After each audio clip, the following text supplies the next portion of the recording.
good morning or good afternoon to anybody who's joining who's on the East Coast instead of on the West Coast.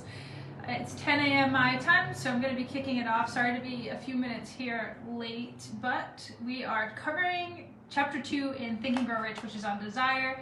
I really love this chapter because it resonates a lot with me, but not only that, I have pretty much highlighted the entire chapter because I love it so much. It's such a good chapter. There's so many great nuggets in here to give you exactly what you need to manifest anything into your life. So this is going to be a really big one. I have a lot to cover, so I will just get to it. But thank you all for being here. If you're joining in live, please put hashtag live. Let me know where you're checking in from. And if you have any questions during this whole entire conversation, again, I'm just going to be highlighting the chapter on desire, which is chapter 2 in Think and Grow Rich by Napoleon Hill. If you have any questions on anything that I'm talking about, I've been studying this book for over 2 years. And then studying with other people who have studied the book over 60 plus years. And I've learned just so much through the book. So if you have questions, please feel free to throw them in the chat and I'll answer them. And you can ask questions if you're also watching the replay. So hashtag replay and then add your questions. So I'm super grateful to be here and thank you all for joining. So I'm just going to start out. The chapter again is chapter 2 in Napoleon Hill's book Think and Grow Rich on desire. And it states here that desire is the starting point of all achievement. So this is the first step to accumulating riches. Now this chapter, it covers a lot. At the beginning, Napoleon Hill talks a lot about different successful people such as Henry Ford. Sorry if you hear that car go by. Henry Ford, Thomas Edison, Lincoln, and some of these really great inventors. And he just talks about what it took for them to achieve the things that they achieved.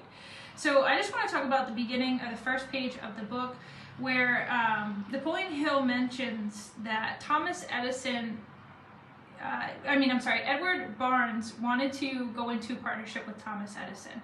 And even though it was almost impossible for someone like Edward Barnes to be in partnership with Thomas Edison, he still kept thinking about the partnership with Edison because he wanted to be a partner of him so bad.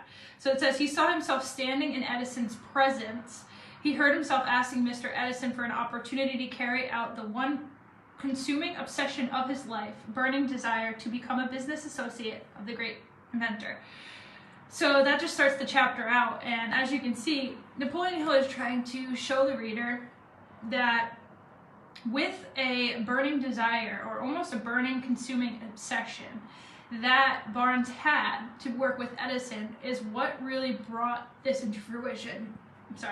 And because he was constantly obsessing over this partnership with Edison, what happened was he ended up thinking about it, so he would visualize it. And that's something that I talk a lot about within my programs, which is visioneering. So visioneering is really where you just visualize the thing that you want to have as if you already have it in your imagination, and then you let go and trust that if you're utilizing the 12 basic laws of life, that it will come into fruition.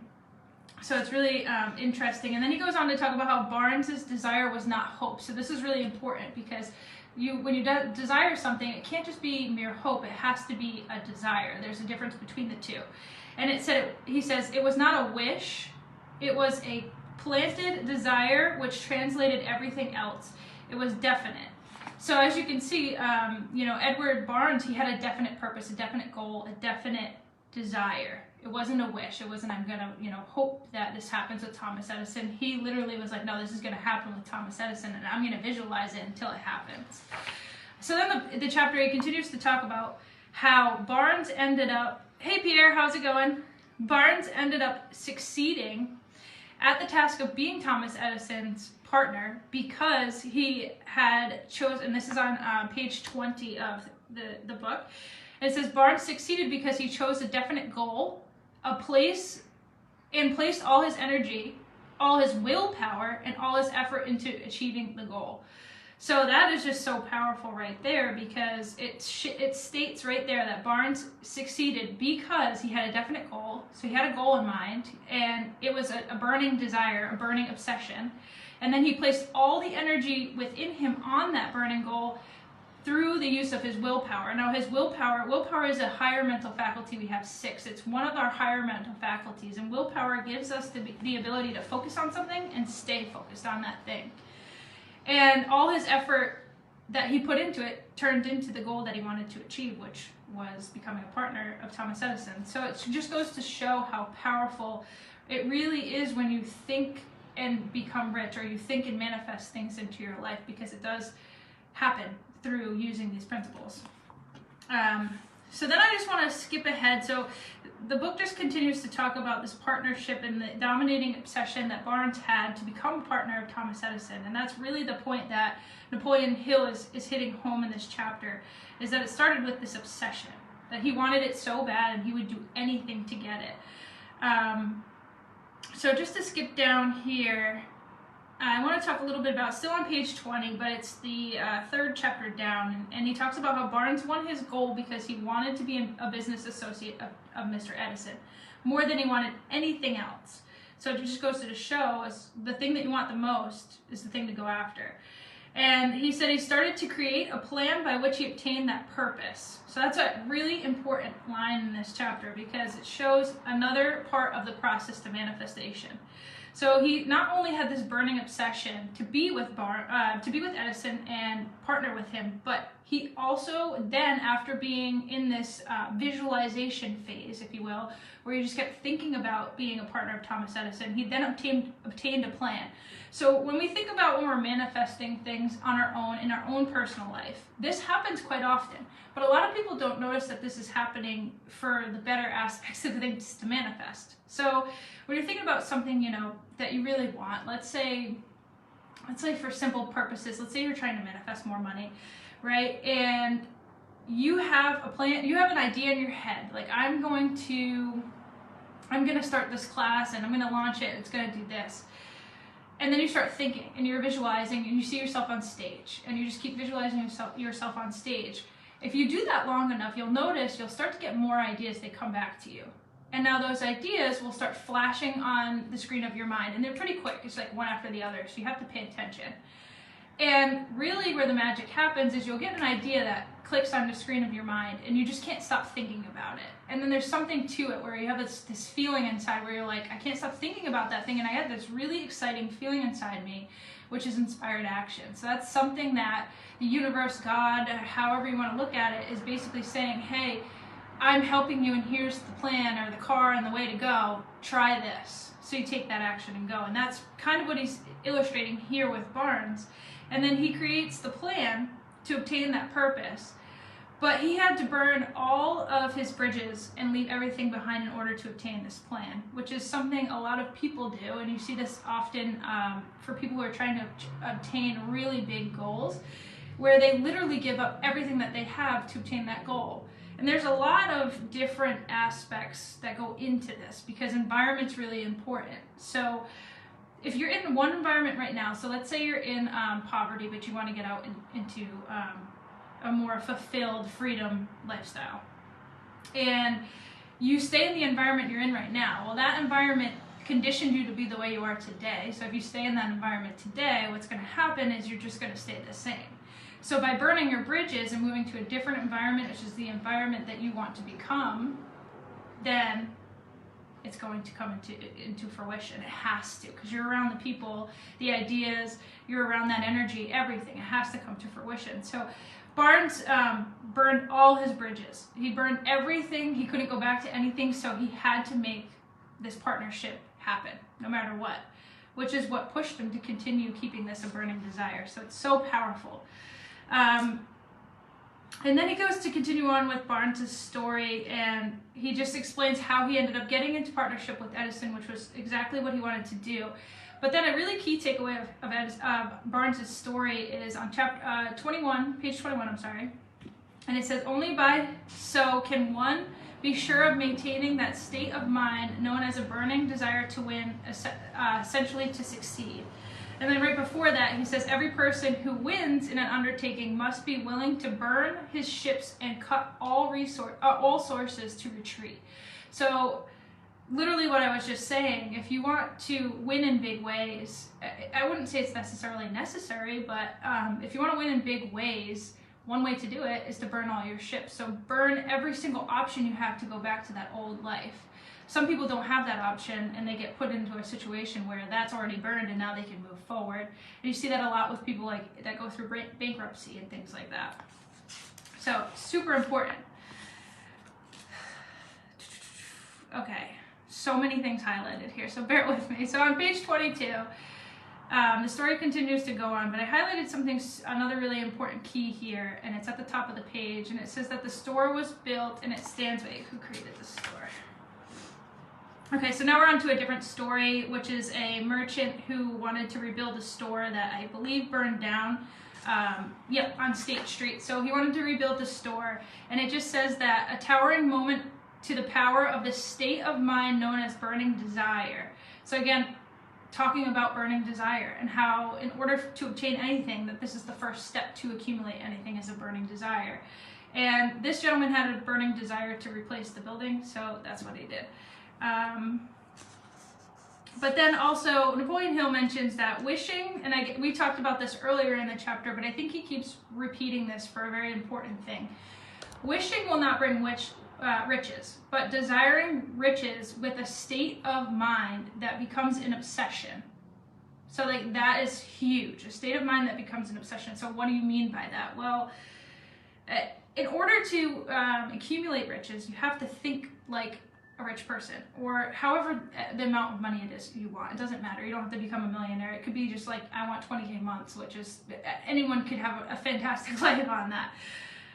But if that's the case, it has nothing to do with actual money. It has everything to do with what you're thinking. So you have to start with the state of mind of obsession of having that money. Now, I want to be very clear with this, is because a lot of people can go the wrong way, and I went the wrong way with this at the beginning of my journey, where I thought, okay, I need to be obsessed with money, I can do that. But there's got to be a healthy balance. You have to have a healthy relationship with money. And if you don't have a healthy relationship with money, it's going to be really hard to obtain money, because you do want to have a healthy obsession, but it has to be healthy. So if you're obsessing over money, but then you're getting stressed out, that's not healthy. If you're obsessing over money, but you go to the grocery store and you're nervous about buying a thing of Pringles, that's not healthy. If you are obsessing over money and you just feel uncomfortable with it, also not healthy. So it has to be a very healthy relationship, right? Like, you have to be able to be like, I like money and money likes me. And then it becomes this obsession. And it's not an obsession materialistic, right? Like that you have. It's an obsession in your mind. So you just visualize yourself with it. I'm holding it, and I have it, and I'm okay, and everything's okay, and that's it. And then you just let go. And then it says, but desiring riches with a state of mind that becomes an obsession, then planning definite ways and means to acquire riches, and backing those plans with persistence, which does not recognize failure, will bring riches. That's it right there. I mean, Napoleon Hill tells you the secret within this book like 900 times, but that's it right there. So he's saying that you can't just wish for it. You have to have a burning desire. The burning desire has to become a healthy obsession that then gives you plans, because you're thinking about it, and then the universe is like, okay, here's a car to drive to get to that plan, right? Those are your plans. And then it says that you have to back that plan with persistence that doesn't recognize failure. So what does that mean? Well, you can't let the person on the outside tell you that what you're doing isn't going to work. You can't listen to the person who thinks that you're not going to do that thing. You can't allow the failure to come in. You have to have faith. And that's where the next chapter is on faith, but that's where faith comes in. That if you do follow these steps, it will come to fruition.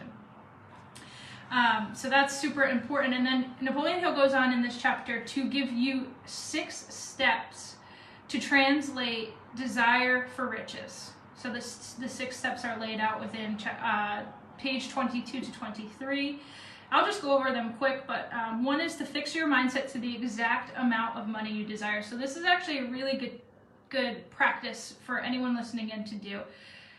Let's just try this as an activity, right? Write down the amount of money you desire. So what is it? It's not sufficient merely to say that I want plenty of money. You have to pick a specific amount according to Napoleon Hill. So, 10K months, 30K months, 30, 40, whatever the case is, you write that down. Now, I will say, don't limit yourself from past experiences, because you can have whatever it is you want. You just have to truly believe it. So if you really want to have millions of dollars, write that down. Because if you want it, that means that you can think of it on a spiritual plane. I know this might sound so much further ahead, but you can think about it on a spiritual plane, which means it's actually meant for you and you can manifest it. So just write the number down. 2, determine exactly what you intend to give in return for your money. So in order to receive money, there's a basic law, which is the law of increase. So the impression of increase, you want to give more out to receive back. So what are you going to give in return for this money that you want to manifest? Are you going to help people in a certain way? Are you going to provide a service? Are you going to provide entertainment? What is it that you're going to do? And you write that down. And then 3, establish a definite date when you want to possess your money. So I usually go with what comes first, like what comes to your mind when you think about accumulating that money in that avenue that you're thinking. When do you think you're going to obtain it? It's just a guess, but what I find is most people who guess this and they kind of like dig deep into their heart to figure out when this will happen and come to fruition, it usually happens within that time frame. So you pick a date. And then 4 is you create a definite plan for carrying out your desire and begin at once. So like I said, when you're manifesting and you're visualizing, you're thinking about the thing that you want and desire, and then you start to get plans from source. Once you get the plan that feels really good and you're like, oh my God, I have to do this. Like it's almost the point where like the universe is like screaming at you to do this one thing. So you take that plan, you put it into action right away. And that's what starts to move the energy from the spiritual plane into the physical plane, because you're actually putting the energy behind it to put it into physical plane. So you have to go into action. And that's the law of action. That's just another law. And then 5, write out a clear, concise statement of the amount of money you intend to acquire. Name the time limit for its acquisition, and state what you intend to give in return. Again, that's talked about in 2, 3, and 4. But you write it all down in a concise statement so that you can read it every single day, which is so powerful. And then you reread, 6 says reread your statement out loud twice daily, once just before the night and once in the morning. But when you're reading this statement, the really important part here is to feel as if you already have the thing. So feel it as if you already have it. This is something that people do called a life script, life story, where they basically write everything that they really desire down on a piece of paper, and then they read it to themselves every single morning and night. It's the same exact process. But this alone right here that I just described, if you want anything, do that. Just do that, because that's the whole entire process in the most simplest way possible. So then, Napoleon Hill just goes on to talk about money consciousness. Now, this is very important in this part of the chapter where he talks about money consciousness. And he got this from Dale Carnegie. So we all know Dale Carnegie was the wealthiest person in his time and helped Napoleon write this book. So it's so important. Where at the bottom of page 23, he says, only those who become money conscious ever accumulate great riches. Money consciousness means the mind has become so thoroughly saturated with the desire for money that one can see oneself already in possession of it. So like I said earlier, when you're manifesting and thinking of the thing, you have to actually physically feel like you have it. Your imagination can do that if you haven't experienced that yet. It's just because your imagination is a muscle, just like every other muscle in your body.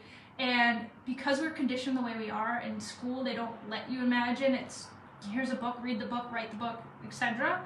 So your imagination muscle just is becoming weaker as time goes on. So when you start to do this at the beginning, you might not be able to feel it as if it's here today. But in fact, your imagination, you can't tell the difference between real and what's not real. So you get to a point where your imagination gets so vivid that you can literally feel like you're here in this moment right now, and it's in your imagination, and that's where you want to be.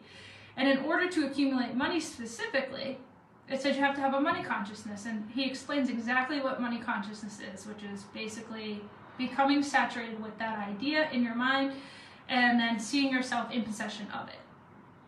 So that's so important if you're somebody who desires money to keep in mind. So then he goes on to just talk more about how this principle has worked for other people. So he talks about Thomas Edison, and then he talks a little bit about how the great dreamers of the world are going to be really the pioneers of the future, because the dreamers are the ones who are using this imagination faculty, which you can see on page 24 towards the bottom of the page. And he says, you may as well know also that every great leader from the dawn of civilization down to the present was a dreamer. If you do not see great riches in your imagination, you will never see them in your bank balance. Now that statement, I mean, couldn't be more than the truth. So as you can see, Napoleon Hill is telling us in the book that we can manifest anything, but it really starts with one burning desire and then the ability to imagine it. And then have that imagination, hold it with your will, which is the higher faculty, and hold it for a long enough time. You're planting the seed, right? The will is kind of like your way of gardening, if you could look at it that way. Like, you put the seed in the ground, but then your will is what keeps watering it, keeps giving it water. So your will is basically the water can watering your dreams. So you have to use your imagination and really see it and feel it as if you already have it. Because there is no time. We made time up. Everything's just infinite. So if there is no time, and imagination doesn't know the difference between real and what's not real, then you can literally feel the feeling as if it's already here, and that vibration starts to come to you because you're creating it. So now you're creating, stirring this energy up within you, sending it out, and then it has to come back to you because that's the law of attraction, and that the law of vibration goes in there too. So it's really cool because, as you can see, the book states think and grow rich, and this is literally what he's saying in chapter 2 on desire. So just want to jump to another part that I thought was really valuable. So on page 25, Napoleon Hill just states, in planning to acquire your share of riches, let no one influence you or to scorn your dream. To win big stakes in this ever-changing world, you must catch the spirit of great pioneers of the past. So now he's going to talk more about this. Napoleon Hill will talk more about this statement here, because you might be like, huh?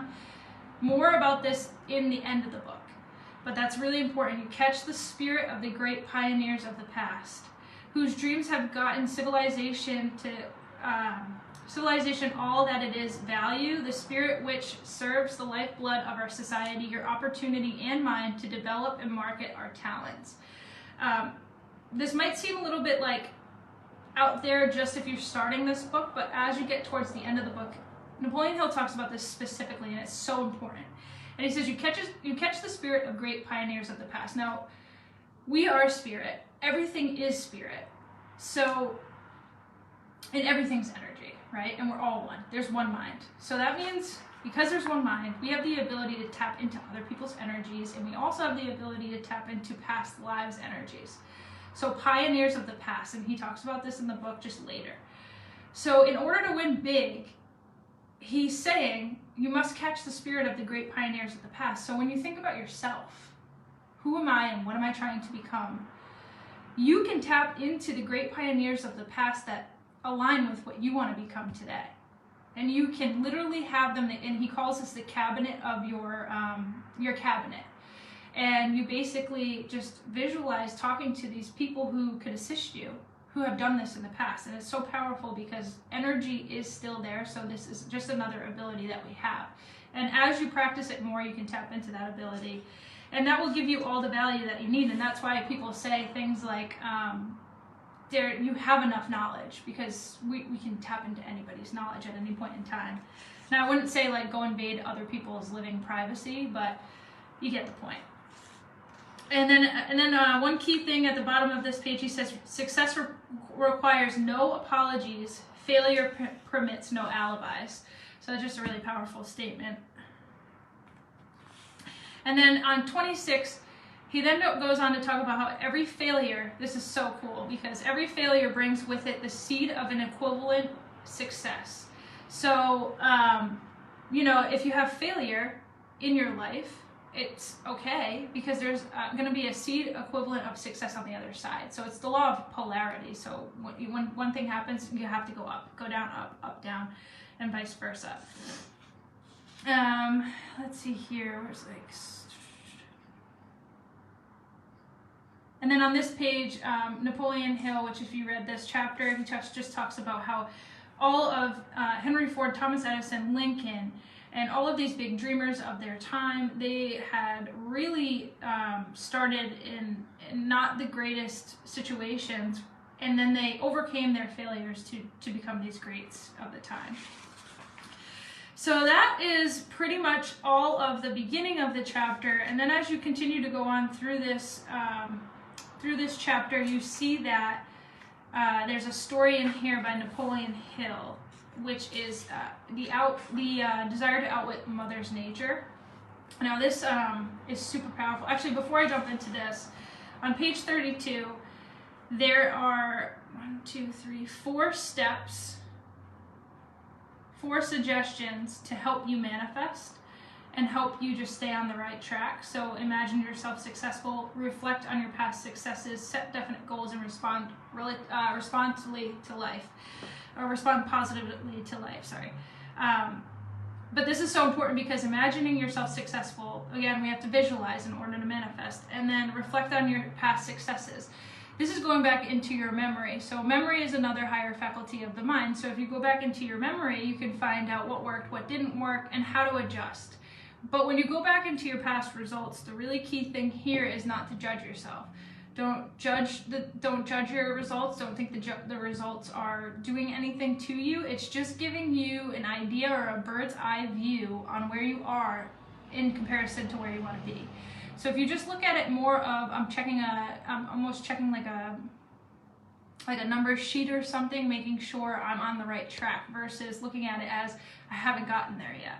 And then you want to set definite goals and then respond positively to life, because we know everything's energy, so what we send out we get back. So you just want to always respond positively, so you're always sending a positive vibration out.